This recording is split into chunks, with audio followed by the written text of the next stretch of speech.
నాకు ఇందాక ఏమైంది?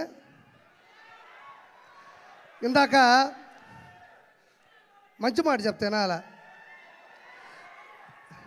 ఒక నిమిషం ఇందాక రఘురామకృష్ణరాజు గారిని కలిసేసి ఇటు గచ్చిబౌలి నుంచి వస్తూ ఉండ కారులో, త్రిపుల్ గారిని కలిసి గచ్చిబౌలి నుంచి వస్తూ ఉండ, కారు ఇటు తిరిగింది, కట్ చేస్తే ఇంకో కారు ఆడేది నా వెనక, కొంచెం ఇటు ఐటికి సిటీ ఇటు తిరగగానే ఇంకో కారు ఆడేది నా వెనక.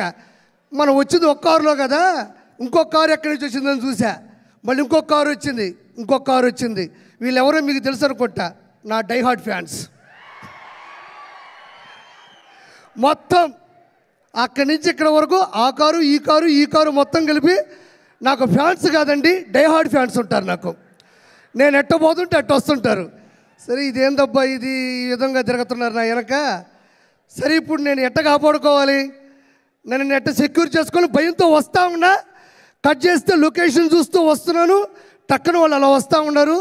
కట్ చేస్తే చిరంజీవి గారు కటౌట్ కనబడింది అంతే.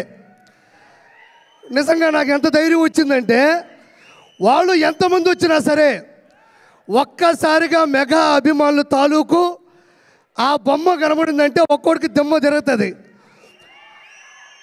ఒక్క కారు కూడా నాకు కనబడలే, ఎటపోయినా ఇప్పటికీ కనబడట్లేదు.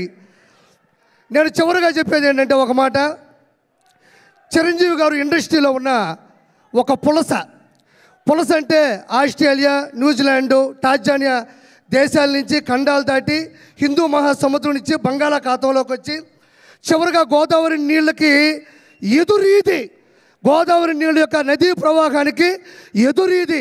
ప్రపంచంలో ఏ చేప నదీ ప్రవాహానికి ఎదురీదలేదు, దానివల్ల కాదు. ఒక్క పులస మాత్రమే ఎదురీది సంతాన ఉత్పత్తి కోసం గుడ్లు పెడుతుంది.